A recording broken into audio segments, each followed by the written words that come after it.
All right, good morning, ladies. So I was awake last night because I was thinking about something. Um, Real men don't leave. Okay, I've been doing some relationship work on my half. Um, Real men don't leave. A real man who is really a man just won't leave. And I don't care the excuses. I don't care what you hear about, oh, maybe he thought he would get better, or maybe he had to straighten out himself, or maybe there was another woman. Maybe it's this, maybe it's that. Real men will not leave you. So I shared a video yesterday about feeling helpless in this situation because he totally blindsided me, right? Totally nothing, just totally blindsided me. So this is paralleling for me with an abortion I had as a minor. Pretty much a forced abortion as a minor. Whoops, I gotta hold this still. So that what this brought me to, and this is exciting to me, that God works everything out for our good, right? So what this brought me to last night was a place where I was like, okay, explore that helplessness some more, Melissa. Go into it, dive it, feel it. What are you feeling? So I was just like, okay, I remember feeling helpless on the table. Not only when the doctor put something into me, but after, right? And so you will never, ever, ever in your life in a normal circumstance, and this is so weird that we dress this with a doctor or a doctor's office, right? Because you will never, ever in real life meet a man and he's going to intend to kill your baby. That's his intention.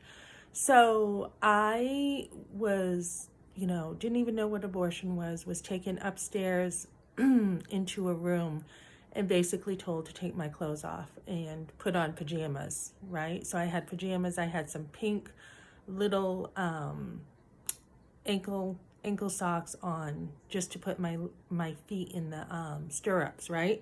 He didn't tell me what he was going to do. He had a really bad mannerism to him. He was an older father figure man, gray hair, Dr. Black in Concord, New Hampshire. Um, he was mean. He was just mean. He was just like rotten to me the whole time too.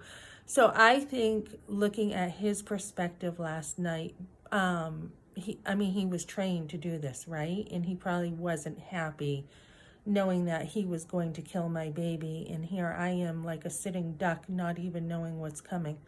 So yesterday I saw something on Instagram with live action of a woman abortionist who talked about how when she aborted the baby, she saw the shoulder and little bicep of a little boy and how it hit her, and she came out of the abortion industry.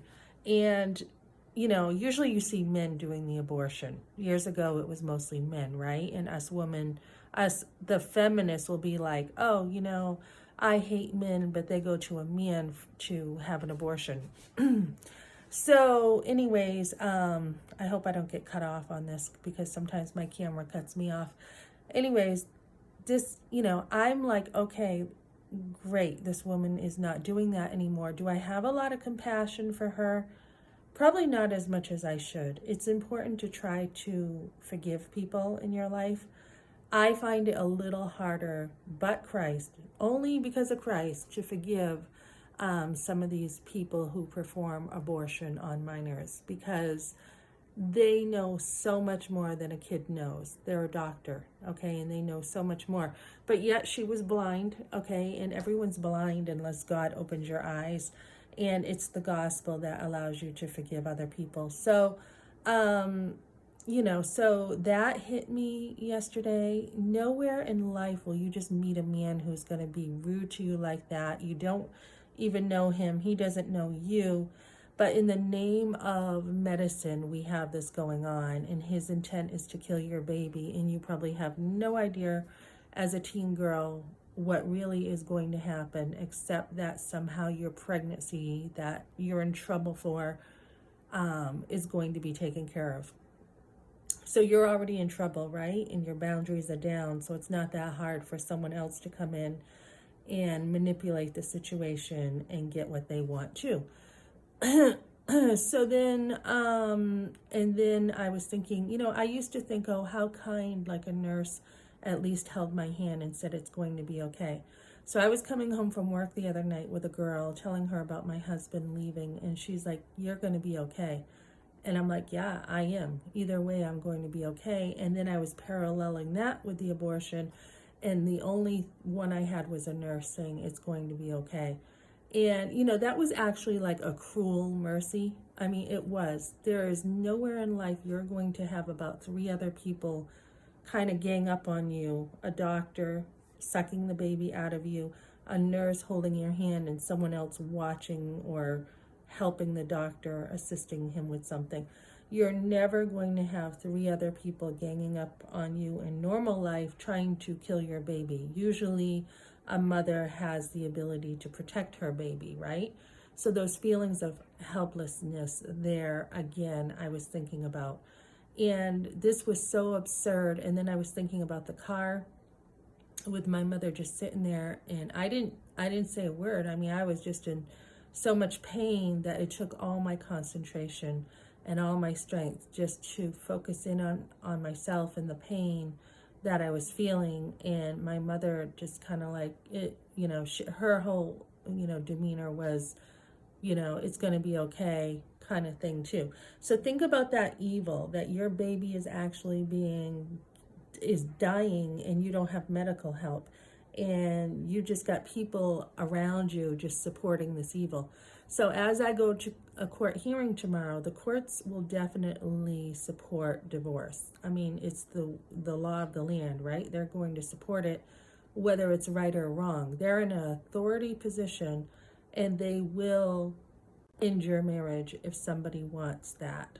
So that was something else I was thinking about how, authority isn't always right, okay? We have doctors killing people. We have parents who don't do the good for their own kids. That is, I don't care if they meant to do good, which they didn't. It was more, let's say, face.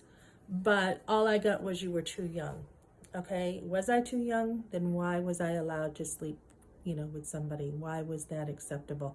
So you have a lot of evil in the world, and anyone who says there's no evil is dumb. There's a lot of evil in the world, and when you have people who just stand there and do nothing, I think that adds to the helplessness. So this is just kind of coming out with my husband, and you know what? My boyfriend, my first boyfriend, left me, and no good man is going to leave you. I mean, I think he was influenced with his parents and everything, but he should have seriously, it should have been put on the table.